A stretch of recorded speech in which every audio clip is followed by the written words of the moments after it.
The wedding season भाग 1. Minty, झालं की नाही? मेन गेट सजवायचं बाकी आहे अजून. सॅम गडबडीने येत म्हणाला. Yes sir. हे काय? स्टेज डेकोरेशन तर कम्प्लीट आहे, फक्त लॉनवर लाइटिंग बाकी आहे. मिंटी पुढे येत म्हणाली. इतका वेळ काय करत होता? 2 वर्ष उलटून देखील सवय झाली नाही. रोशन जयेश कुठे आहेत? आणि वीरू? ए वीरू, इधर आ. तुम्हारी मैडम कहाँ है? वो अभी तक आई नहीं. वीरूने लाइटिंगच्या माळा खांद्यावर टाकून कामाला सुरुवात केली. आली नाही म्हणजे? हा सगळा व्याप माझ्या एकट्याच्या जीवावर मांडला आहे की काय? इथे काम कोण करणार? की सगळं आम्हीच करायचं? सॅम चिडून म्हणाला. इतक्यात भली मोठी गाडी येऊन थांबली आणि खरे साहेब आपल्या गाडीतून खाली उतरले. समर, डेकोरेशन पूर्ण झालं? होतंय, फक्त मेन गेट बाकी आहे. प्लीज लवकर आटपा, पाहुणे कधीही येतील. बोलता बोलता खरे साहेब पायऱ्या चढून वर आले. समरही त्यांच्या मागोमाग आला. Wow, fantastic. त्यांच्यासमोर भलं मोठं लॉन पसरलं होतं. त्याच्या मधोमध स्टेज उभा होता, ज्यावर गुलाबाच्या लाल रंगाच्या फुलांनी सुंदर सजावट केली होती. तसंच लॉनच्या दोन्ही बाजूला पातळ कापडांचे लाल रंगाचे पडदे सोडले होते. स्टेजपासून काही अंतरावर स्विमिंग पूल होता. त्यामध्ये गुलाबाच्या पाकळ्या टाकून लहान दिवे सोडण्यात आले होते. आलेल्या पाहुण्यांना बसण्याची सोय म्हणून नक्षीदार अशा खुर्च्या लॉनवर दिमाखात उभ्या होत्या. समर, मेन गेट लवकर सजवून घे. अर्ध्या 1 तासात मुलीकडची मंडळी हजर होतील. खरे साहेब सगळी सजावट निहाळत म्हणाले. आणि हो, विदिशा आमच्या घरी आहे. मीच बोलावलं होतं तिला. आमची मुलाकडची बाजू. उद्या नवरीला घरी न्यायचं म्हटलं तर त्या पायघड्या वगैरे सगळं हवं, असं आमच्या सौंचा आग्रह. ती सगळी तयारी आजच झाली पाहिजे. उद्या घरी येऊन कोण करणार? खरे साहेब हसत म्हणाले. पण सर, त्या कामाविषयी आपलं काही बोलणं झालं नव्हतं. त्याचे एक्स्ट्रा पेमेंट. समर डोकं खाजवत म्हणाला. विदिशाने कोटेशन दिलं आहे. मी उद्या त्याचे पैसे ट्रान्सफर करतोय. ओके. आणखी काही एक्स्ट्रा काम असेल तर ते आत्ताच सांगा. ऐनवेळी अरेंज होणार नाही. समर जरा स्पष्टच म्हणाला. No, this is enough. बाकी सगळं उत्तम आहे. खरे समरच्या खांद्यावर हात ठेवत म्हणाले. तुम्ही आजकालची मुलं किती पटकन सगळं कॅचअप करता. 2 वर्षात हा इव्हेंट मॅनेजमेंटचा बिझनेस वाढवणं म्हणजे चेष्टा नाही, तेही इतक्या कमी वयात. मला माझा बिझनेस वाढवायला 6 वर्ष गेली. त्यानंतर अशी एक वेळ आली की सगळं संपलेच जमा होतं. नंतर तेही दिवस बदलले आणि आज माझा कोटीचा टर्नओव्हर आहे. यावर समर नुसताच हसला. इव्हेंट मॅनेजमेंट नाही सर, हवं तर वेडिंग प्लॅनर म्हणा. समर खरे साहेबांच्या डोळ्यात पाहत म्हणाला. Oh sorry Samar, I like your confidence. खरे साहेब समरच्या हसण्यात सामील झाले. इतक्यात विदिशा आली. समर तिच्याकडे पाहतच राहिला. कपाळावर छोटीशी टिकली, कानात झुमके, हटके हेअरस्टाईल, अंगात पिंक कलरची कुर्ती, त्यावर व्हाईट पटियाला सलवार. तिच्या गोऱ्या रंगावर हे सगळं खुलून दिसत होतं. क्या बात है, आज पारंपरिक लुक. समर तिच्याकडे कौतुकाने पाहत म्हणाला. ओहो, आफ्टर ऑल मेरे यार की शादी है. विदिशा आपले केस उडवत तिथून निघून गेली आणि समर तिच्या मागे आला. विधी, 1 मिनिट. खरे सरांच्या घरी जाण्याआधी मला इन्फॉर्म करायची गरज वाटली नाही. सॉरी समर, मी मिंटी आणि वीरूला सगळ्या सूचना दिल्या होत्या. रोशनलाही नेमकं काय करायचं ते सांगितलं होतं. मला वाटतं हा स्विमिंग पूल त्यानेच सजवला असावा, कारण ही आयडिया माझीच होती. विदिशा मेन गेट सजवायला मिंटी आणि वीरूची मदत करत म्हणाली. हे बघ, झालंच. इतकं चिडायची काहीच गरज नव्हती. ओ, म्हणजे मिंटीने तुला सगळी माहिती पुरवलेली दिसते. समर अजूनही रागतच होता. हो सर, मॅडमने आम्हाला सगळ्या सूचना दिल्या होत्या. मिंटी आपला चष्मा सांभाळत म्हणाली. बोलली मॅडमची चमची. समर मिंटीकडे रागाने पाहत म्हणाला. सर प्लीज, तुम्ही मला काही बोलू शकत नाही. तसेही मी आता काम सोडणार आहे. मिंटी नेहमीप्रमाणे चेहरा पाडून म्हणाली. गेली 6 महिने हीच धमकी देते आहेस. सर, ती कुठेही जात नाही. जे हवं ते बोला. जयेश हसत म्हणाला. मिंटी आणि जयेश दोघं काम करता करता भांडत होते, तर विदिशा काही न बोलता काम करत होती. काही वेळातच रोशन स्टेजच्या पाठीमागून बाहेर आला. वो स्टेज के ऊपर जो लाइट लगाई थी वहां की रोशनी गायब हो गई थी. किती वेळ झाला दुरुस्त करतो आहे. वायरमध्ये काहीतरी फॉल्ट होता. आता ठीक झाला. रोशनचं बोलणं ऐकून सगळेच हसू लागले. समर, विदिशा जरी माझ्या मुलाची मैत्रीण असली तरी तूही माझा चांगला मित्र झाला आहेस. तेव्हा तू आजच्या आणि उद्याच्या कार्यक्रमाला नक्की यायचंस. खरे साहेब बाहेर येत समरला म्हणाले. नक्की सर. बरं, तुमचं चालू द्या, मी निघतो. मुलीकडची मंडळी जेव्हा मुलाला बोलवण्यासाठी येतील तेव्हा मी परत येईन. आता सगळी व्यवस्था पाहण्यासाठी मी इथे आलो होतो. खरे साहेब निघून गेले. वीरू, लॉनच्या कडेने व्यवस्थित लाइटिंग झालं पाहिजे. बल्ब चेक करून पटकन जोडायला घे. समर वीरूसोबत पुन्हा लॉनवर आला. काही वेळातच संपूर्ण लॉन पाहुण्यांनी भरून गेला. सीमांतपूजन नुकतेच पार पडले होते. वेलकम ड्रिंक्स, चायनीज पदार्थ, समोसा, कटलेट अशा स्टार्टर्सचा आस्वाद घेत पाहुणे मंडळी आता हळदीचा कार्यक्रम एन्जॉय करत होती. एरवी हळदीच्या कार्यक्रमासाठी समरची स्ट्रिक्ट वॉर्निंग असे. डेकोरेशनला कुठलाही धक्का लागता कामा नये आणि उद्याच्या लग्नाच्या विधीसाठी डेकोरेशन जास्त असल्याने जेवण लवकर आटपायची त्याचीच अट होती. कार्यक्रम वेळेतच सुरू करायचा आणि वेळेतच संपवायचा असल्याने सुरू असलेली लगबग समर आणि विदिशा पाहत उभे होते. तू इथे का उभी आहेस?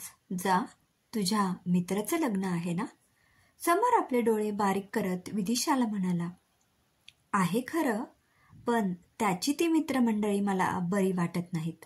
बघ, किती वल्गर आहेत ती. इतका चीप दंगा मला आवडत नाही. मस्ती करावी, पण लिमिटमध्ये राहून. विदिशा हळद खेळणाऱ्या मुलांकडे पाहून म्हणाली. हे ऐकून समर गालातल्या गालात हसला. तू थांब इथेच, मी जातोय. समर त्या पळत जाऊन त्या मुलांमध्ये मिसळला. शी, हा सुद्धा त्यांच्यासारखाच वागतोय. मुलंही अशीच असतात. विदिशा नाक मुरडत तिथून निघून गेली.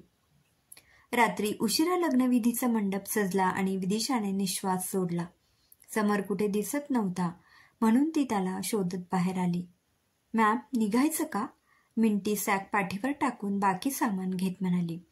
पाठोपाठ रोशन, वीरू आणि जयेश आले. हो, पण समर कुठेच दिसत नाहीये. हो ना, मगाशी ते त्या नवीन मित्रांच्या घोळक्यात होते. सकाळी तुम्हाला ओरडले आणि आता स्वतः हातातलं काम सोडून तसेच केले. मिंटी जागेवरूनच समरला शोधत म्हणाली. तसंच समर आपल्या नवीन मित्रांचा निरोप घेत सर्वांच्या जवळ आला. झालं का पूर्ण? तो अडखळत म्हणाला. Shit Samar, are you drunk? विदिशाने आपल्या कपाळावर हात मारून घेतला. हां, थोडी घेतली. फार आग्रह केला ग त्यांनी. तुला माहिती आहे ना, हे असलं काही तुला झेपत नाही आणि तू प्यालेलं मला आवडत नाही. विदिशा तोंड फिरवत म्हणाली. मी पिलेली तुला का आवडत नाही? तुझा आणि माझा संबंधच काय? तू कोण लागतेस ग माझी? हा बिझनेस मी सुरू केला. अचानक कुठून तरी तू टपकलीस आणि माझी वाट लागली. समर, तू हेच करायचं नाहीस, तेच करायचं नाहीस, हात शर्ट घालायचं, असंच कॉम्बिनेशन असावं, हे तू कोण ठरवणार? आणि मी सिलेक्ट केलेली डिझाईन्स कायम रिजेक्ट करतेस. सगळा सेट स्वतःच्या मनाने उभा करतेस. मग माझं काय राहिलं सांग? समर मनाला येईल ते बोलत होता. सॅम, तू काय बोलतो आहेस हे कळतंय का? उगीच तोंडाला येईल ते बरळू नकोस. विदिशा त्याच्या अंगावर धावून गेली. सर, आता आपण घरी जाऊ, बाकी उद्या बोलू. जास्त झालीये तुम्हाला, रोशन समरला अडवत म्हणाला. रोशन, पिऊन आलेल्या माणसाला काय सांगून उपयोग? त्याला जास्त झाली येते, मिंटी मध्येच म्हणाली.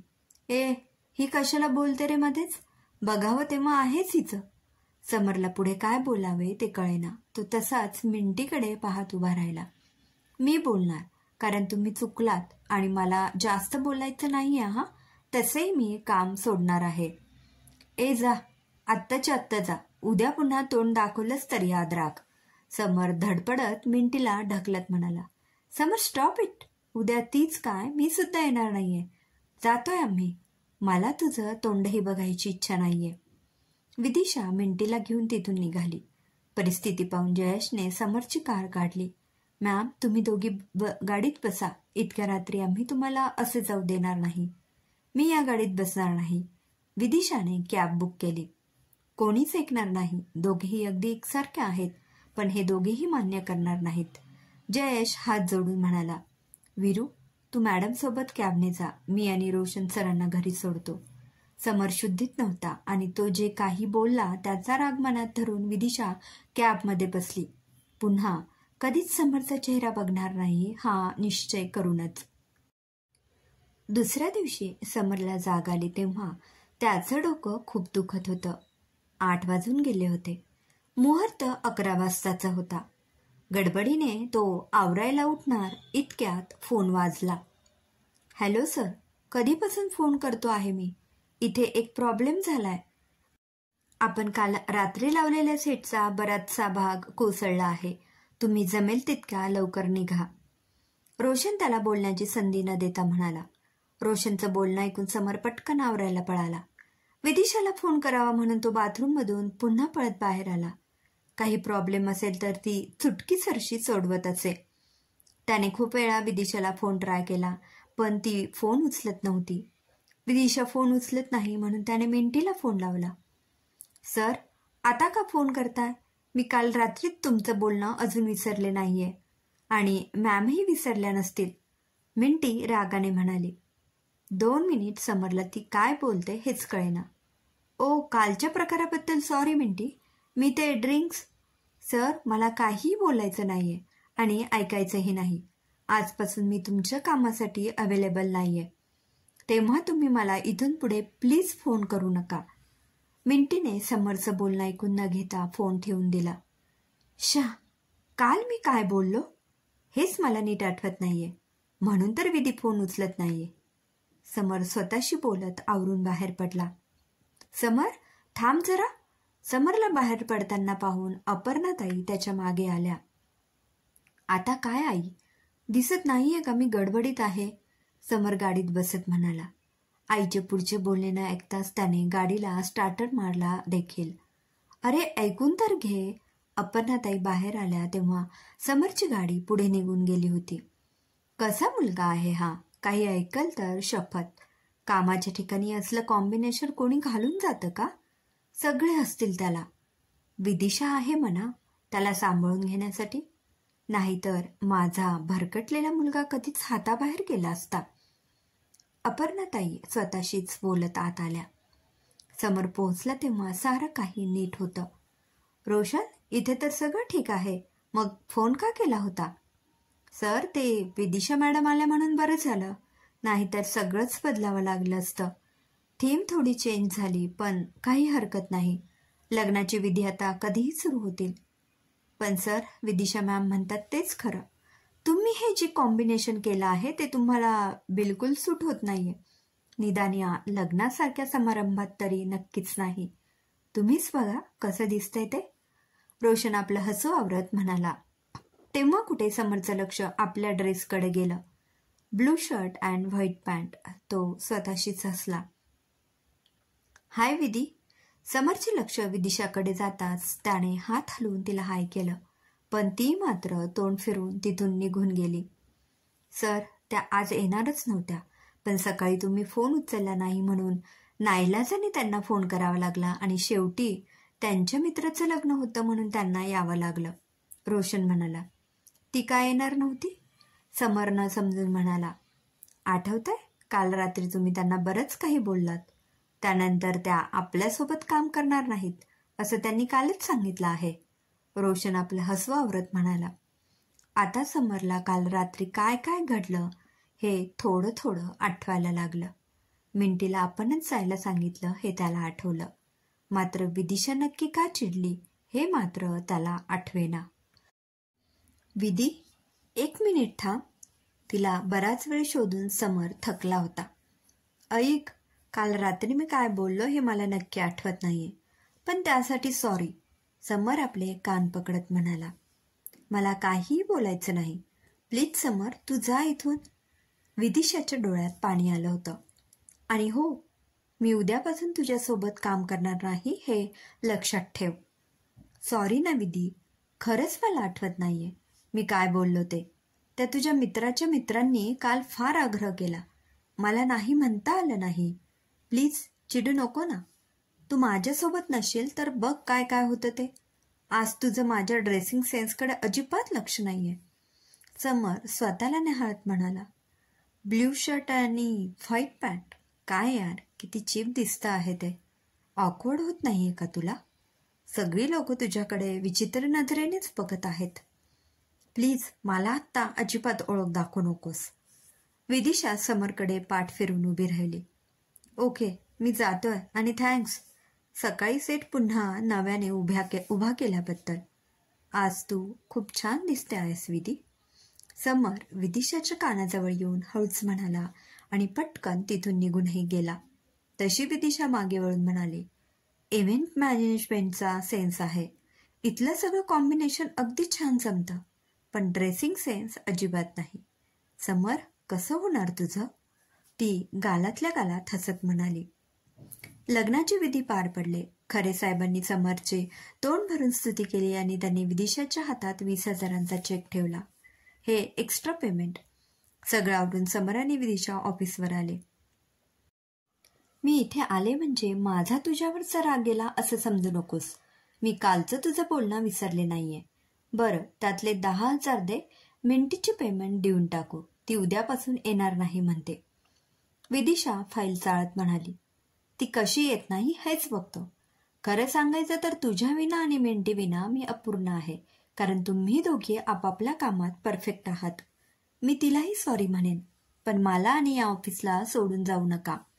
मी वचन देतो विधी, इथून पुढे माझ्या हातून असं काही घडणार नाही. समर कळकळीने म्हणाला. विदिशाने समरला माफ केलं, कारण त्याच्या बोलण्यातला खरेपणा तिला जाणवला होता. प्रत्येक नवऱ्या नवरीला वाटतं आपलं लग्न मेमोरेबल असावं, या सुंदर आठवणी कायम ताज्या राहाव्यात. समर कसलासा विचार करत टेबलजवळ उभा होता आणि त्याच्यासमोर जयेश, रोशन, मिंटी, विदिशा आणि वीरू बसले होते. वेडिंग प्लॅनर म्हणजे काय, तर आपण सगळे एकत्र येऊन लग्न समारंभासाठी ज्या ज्या गोष्टींची आवश्यकता असते त्या गोष्टी आपण पुरवतो. यामध्ये डेकोरेशन, म्युझिक, डान्स, फोटोग्राफर, कपडे, गेस्टसाठी राहण्याची, प्रवासाची व्यवस्था, जेवण या सगळ्या सुविधा आपली टीम पुरवते.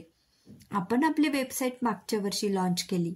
टीव्ही, मॅगझिन, सोशल मीडियावर ॲडव्हर्टाईज करूनही आपल्याला म्हणावा तसा रिस्पॉन्स अजूनही मिळालेला नाही.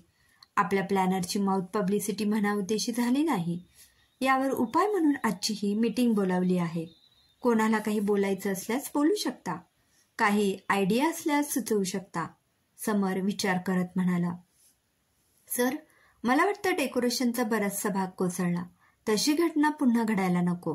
त्यासाठी टीम वाढवण्याची गरज आहे. शिवाय आपल्याकडे जे डिझाईन्स उपलब्ध आहेत तेच आपण क्लायंट्सला दाखवतो. याऐवजी त्यांच्याकडून काही आयडिया घेता येतात का तेही पाहायला हवं. मिंटी आपल्या आयडिया नोट करत म्हणाली. एक्झॅक्टली, मलाही हेच म्हणायचं होतं. क्लायंटच्या अपेक्षा पूर्ण होणं गरजेचं आहे. क्लायंटचं कल्चर, नेचर याला धरून आपण आपल्या कल्पना असाव्यात आणि आपण याच शहराभोवती फिरत आहोत. थोडं दुसऱ्या शहरात डोकावून पाहायला काही हरकत नाही. विदिशाचं म्हणणं सर्वांना पटलं. सर, प्री वेडिंग फोटोशूटप्रमाणे पोस्ट वेडिंगची आयडिया कशी वाटते? याचा खर्च अर्थातच क्लायंट्सने द्यायचा. वीरू म्हणाला. सर, हमारी कंपनी का नाम वेडिंग प्लॅनर नहीं, द वेडिंग सीझन होना चाहिए. रोशन स्वतःवर खुश होत म्हणाला. सर्वांनाच हे नाव आवडलं. लवकरच कंपनीचे नाव बदललं गेलं. मिंटी आणि विदिशाने ज्या आयडिया सुचवल्या होत्या त्यावरही काम केलं गेलं आणि योगायोग असा की समर आणि विदिशाला कामातून डोकं वर काढण्यासाठी वेळ मिळेना. यामुळे रोशन, जयेश आणि मिंटीला प्रमोशन मिळालं. त्यांच्या हाताखाली आणखी 4-5 लोक काम करू लागले. वीरू मात्र अजूनही फील्डवर जात होता. काही दिवसांनी समरच्या आईबाबा आणि विदिशाच्या आई वडील एका ग्रँड वेडिंगच्या सक्सेस पार्टीमध्ये पहिल्यांदाच आले होते. पार्टी तशी साधीशी होती. समर आणि विदिशा सगळीकडे एकत्र फिरत होते. येणाऱ्या पाहुण्यांचे स्वागत करत होते. कोणाला काय हवं नको ते पाहत होते. ये दोनों साथ में बहुत अच्छे लगते हैं, नाही का? वीरू जयेशला हळूच म्हणाला. हो ना, मलाही वाटतं यांनी आयुष्यभर असंच एकत्र राहावं. मिंटी समर आणि विदिशाकडे प्रेमाने पाहत म्हणाली. हो, पण हे त्यांचं त्यांना जाणवायला हवं. आपण काहीच बोलायचं नाही. जयेश तोंडावर बोट ठेवत म्हणाला. आई, ही आमची टीम. विदिशा आपल्या आईला, जया काकूंना सर्वांची ओळख करून देऊ लागली. जयेश, ही मिंटी आणि रोशन. आजपर्यंत फक्त नावं ऐकली होती, आज प्रत्यक्ष भेट झाली. तसं समर घरी येतो बऱ्याचदा, पण तुम्ही सगळ्यांनी घरी यायचं आहे.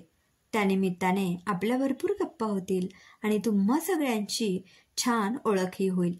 पण सुट्टीच्या दिवशी या हं, नाही तर तुमच्या मॅडम ओरडतील, नाही का? जया काकू छान हसून म्हणाल्या. उत्तरादाखल सगळेच हसले. अपर्णाताई आणि जया काकू एकमेकींच्या मैत्रिणी असल्यासारख्या पार्टीत मिसळल्या, तर सुदेशराव आणि विदिशाचे वडील जयवंत काका या दोघांनी मात्र एकमेकांची तोंड ओळख करून घेण्यात आनंद मानला.